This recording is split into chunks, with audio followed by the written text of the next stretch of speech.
Grill ভেঙে পড়বো তুই শান।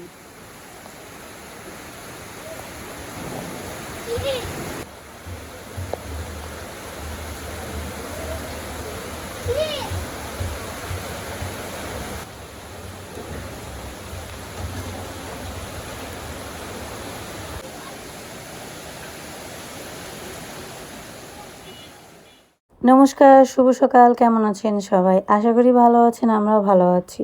তো চলে আসলাম আরেকটা নতুন ব্লগ আপনাদের সাথে শেয়ার করতে। সকালবেলা উঠে দেখলাম বৃষ্টি, সেই লেভেলের বৃষ্টি। তো বৃষ্টি দেখে মেয়ে বলল আজকে আর স্কুলে যাব না, রাস্তাঘাটের এত বাজে অবস্থা হয়। তার জন্য ভাবলাম যে ঠিক আছে আজকে বাদ থাক। এই জন্য মেয়েকে আর আজকে স্কুলে পাঠাবো না।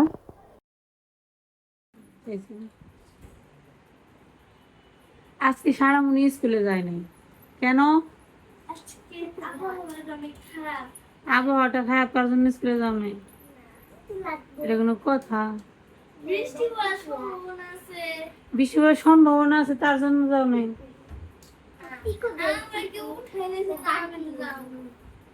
আজকে সকালবেলা বৃষ্টি হয়েছে, তোর পায়ের কি হয়েছে? পা ঠিক হয়েছে? পা কি ব্যথা হয়েছে?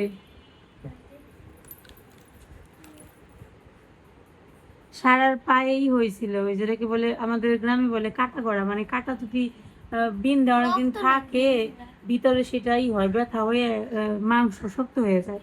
তো এরকম হয়েছিল সারার। তো গতকালকে রাত্রে সারা আবার ওই যে একটু কুচাইয়ে ওখানে লবণ ভরে রাখছে আর কি। হ্যাঁ, এর জন্য। এখন কি ব্যথা আছে? ব্যথা নেই। আজকে ঘুম কেমন হয়েছে? আজকে আবহাওয়াটা ভালো। আলহামদুলিল্লাহ। ব্রাশ টাশ করে আসো, যাও খাওয়া দাওয়া করবো।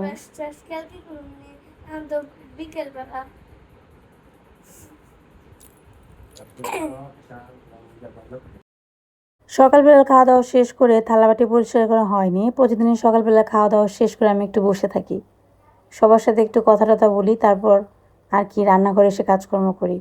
একবার যদি বসে থাকি তখন আর উঠতে ইচ্ছা করে না, মনে হয় যে বসে বসে গল্পই করি, রান্নাও করতে ইচ্ছা করে না। তো এইদিকে এসে প্রথমে থালাবাটিগুলো পরিষ্কার করলাম। আজকে দুপুরবেলা ভাবলাম যে অনেক দিন ধরে পোলাও আর মাংস রান্না করি না। আজকে হঠাৎ করে ওয়েদারটা দেখে মনে হলো যে পোলাও আর মুরগির মাংস রান্না করি। তাই বর মহাশয়কে পাঠিয়েছিলাম বাজারে, বাজার থেকে চলেও আসছে। এই বাজারেই সব কিছু পাওয়া যায়, আর এই বৃষ্টির মধ্যেই বাজারে পাঠিয়েছিলাম। তবে আজকে সব কিছুই ইচ্ছা অনুযায়ী হয়েছিল, তবে বাজারটা খুব একটা ভালো হয়নি। এখন যদি বলি হয়তো মনে হতে পারে যে রান্না ঠিকমতো করতে পারিনি, অবশ্যই সেটাও একটা কারণ। আসলে কারণটা হয়েছিল কি, যে পোলাওয়ের চালটা কিনে আনা হয়েছিল, আমাদের কাছে মনে হলো যে চালটার মধ্যে মিক্সড করা ছিল। মানে ঢাকাতে যেরকম হয় আর কি, পোলাওয়ের চালের সাথে আতপ চাল মিক্সড করে ওরা দেয়। রান্না করলে পরে ওইটা খেতে অত ভালো লাগে না, এবং ঘ্রাণটা অবশ্য যখন আপনি কিনবেন তখন আপনার মনে হবে যে এটা পোলাওয়ের চাল, কিন্তু রান্না করে খেয়ে দেখবেন যে অন্যরকম লাগতেছে। তো আমাদের সাথে আজকে সেই ঘটনাটাই ঘটছে। অনেক দিন ধরে ভাবলাম যে পোলাও আর মাংস রান্না করে খাই না, আজকে একটু ঝাল ঝাল করে মুরগির মাংসের ঝোল করব আর ওর সাথে পোলাও করব। তো এইভাবে আর কি আনাইছিলাম, কিন্তু সত্যি কথা বলতে পোলাওয়ের চালটা এত বাজে ছিল, খেয়ে মনে হলো যে আতপ চাল খাচ্ছি, কী আর করার। দামের কথা আর কী বলবো, যেখানে 140 টাকা 50 টাকা কেজি ছিল, এখন 180 টাকা করে কিলো হয়ে গেছে পোলাওয়ের চাল। কিন্তু কোয়ালিটির কথা বলতে গেলে একদমই বাজে ছিল, কী আর করার বলেন। সবাই লাভের চিন্তা করে, একমাত্র আমাদেরকেও মনে করেন যে বাজার করতে গেলে লাভ করেছি কি ঠকেছি সেটা আর বোঝার উপায় নেই। তো এইদিকে মাংস কাটাকুটি করে ধুয়ে নিয়েছি, এখন মশলা দিয়ে মাখামাখি করতেছি। বাংলা রান্নাই করব, ইংলিশ আর কি করব বলেন, বাংলাটাই মোটামুটি পারি, ইংলিশ রান্না তো মাঝে মাঝে করি। তো এদিকে সব রকমের মশলা দিয়েছি, পেঁয়াজ রসুন আদা জিরে ধনিয়া, তারপর শুকনো মরিচ একসাথে ব্লেন্ড করে তারপর মেখে নিলাম। এরপর রান্নাটা করব। এটা ফার্মের মুরগি। এই পোলাও মাংস রান্না করলে একটু শক্ত টাইপের মুরগি ভালো হয়, যেমন ধরেন লেয়ার দেশি মুরগি। আবার ওই মুরগিগুলো কিনলে বাচ্চাদের খেতে একটু অসুবিধা হয়, কারণ একটু শক্ত টাইপের হয়। কিন্তু আমরা যারা বড়রা আছি ওদের কাছে কিন্তু এই লেয়ার মুরগিটা এবং দেশি মুরগিটা খেতেই বেশি ভালো লাগে। বাচ্চাদের চিন্তা করে ভাবলাম ফার্মের মুরগি খাই। এদিকে রান্না করতেছি নর্মালভাবে, জানি না আজকে কেমন হবে। মাঝে মাঝে কিন্তু এরকম হয় যেদিন আমাদের চাহিদা একটু বেশি থাকে, মনে মনে যেরকম আজকে ভাবতেছি একটু ভালো করে রান্না বান্না করে খাবো, দেখা যাবে যে আজকের রান্নাটাই খারাপ হবে। সত্যি কথা বলতে আজকে পোলাওটা এত বাজে হয়েছিল, যার কারণে মনে হলো যে বেশি আশা করেছিলাম, তো তার জন্য মনে এরকম হয়েছে। কী আর করার বলেন, সবসময় তো আশা অনুরূপ ফল পাওয়া যায় না। তো এদিকে হচ্ছে মাংস কষিয়ে নেব, আর ওইদিকে ঝিরঝির বৃষ্টি পড়তেছে। একবার মনে হয়েছিল যে খিচুড়ি রান্না করি, ভুনা খিচুড়ি। আবার মনে হলো যে না, পোলাওই রান্না করি। তবে এখন মনে হচ্ছে খিচুড়িটা রান্না করলে বেশি ভালো হতো, কারণ ডালের সাথে চাল মিক্সড করলে যেমনই হোক খেতে কিন্তু খারাপ লাগে না। এদিকে মাংস কষানো হয়ে গেছে, আমার জলটা দিয়ে দিব। এই মাংসের মধ্যে মুরগির ঠ্যাং দেখে আপনাদের মনে হতে পারে ইস কি বিচ্ছিরি অবস্থা, মাংসের সাথে মুরগির ঠ্যাং রান্না করতেছে। আসলে ব্যাপারটা কি বলেন তো, সব দোষ হচ্ছে আমার মেয়ের। আমার মেয়ে এই জিনিসটা খেতে এত পছন্দ করে। অবশ্য আমার মেয়ে না, এটা আমি খেতেও অনেক বেশি পছন্দ করি। কিন্তু যেদিন থেকে আমার মেয়েকে খাওয়ানো শিখিয়েছি, তারপর থেকে আমি আর এটা ভাগে পাই না। এটা রান্না করার কিছু প্রসেসিং আছে, যেটা খুব ভালোভাবে পরিষ্কার করে নিতে হয়। যারা সবসময় এটা খায় তারা এটা সম্পর্কে জানে যে কীভাবে পরিষ্কার করতে হয়। এর জন্য আর কি আপনাদের কাছে হয়তো ভালো নাও লাগতে পারে, কিন্তু আমাদের কাছে তো লাগে, কি করব বলেন। বেগুন ভাজি করেছি আর ইলিশ মাছ ভাজি করব।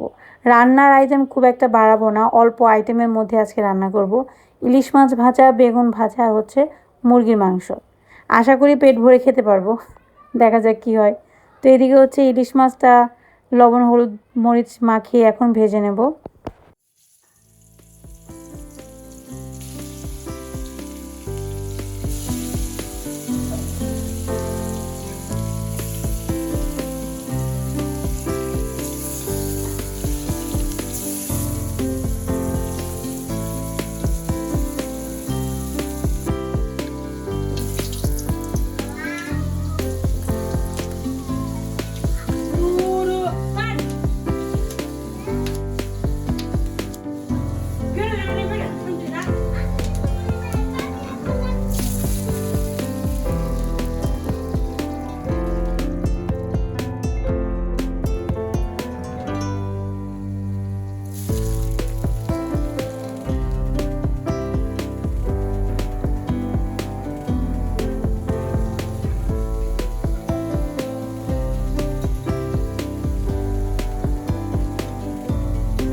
রান্নাবান্না তো প্রায় শেষ, প্রায় বলতে শেষই করলাম।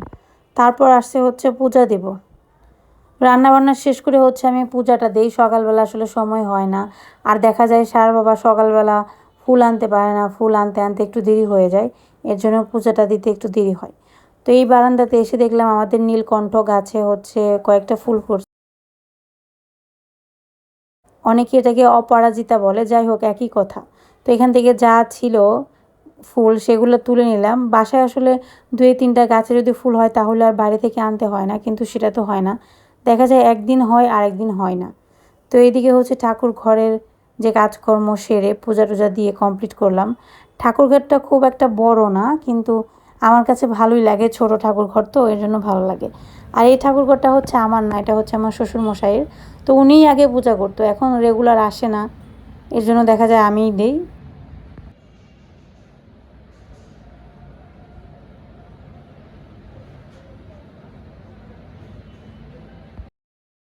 তো সব রকমের কাজকর্ম শেষ হলো, রান্না বান্না ঘর দর পরিষ্কার করা পূজা পার্বণ সব শেষ করে এখন আসছি খেতে। তো রান্না করেছি পোলাও আর মাংস, সেটা তো আপনাদেরকে বলেছি, রেসিপিও দেখালাম। দেখতে পাচ্ছেন পোলাওয়ের চেহারাটা কেমন লাগতেছে দেখে। দেখে মনে হচ্ছে যে ঝরঝরে কেমন জানি শক্ত শক্ত টাইপের। পোলাওয়ের চাল দিয়ে রান্না করলে কিন্তু ভাতগুলো একটু সফট টাইপের থাকে, একটু উপর থেকে তেল তেল একটা ভাব থাকে। কিন্তু আজকের পোলাওটা একদমই অন্যরকম হয়েছিল, কী আর করার বলেন। তো এখন হচ্ছে সন্ধ্যার টাইম, ঈশানবাবুকে আমরা কেটে দিয়েছি, উনি হচ্ছে লবণ দিয়ে আমরা খাচ্ছে। আর সারামণিকেও হচ্ছে আম কেটে দিয়েছি। আটিকা আটিকা আটিকা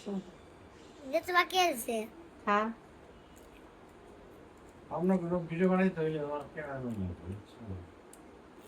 বানাও তেমন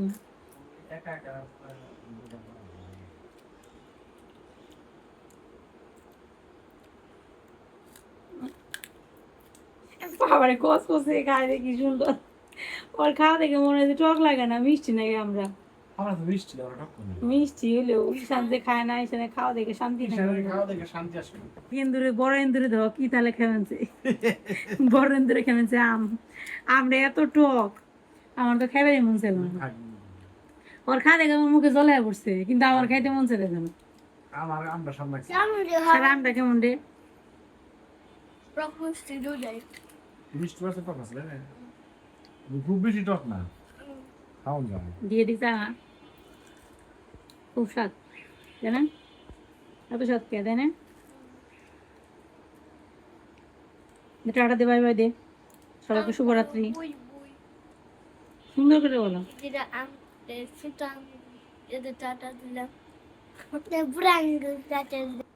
কি দিলে রে? খাটা খাটা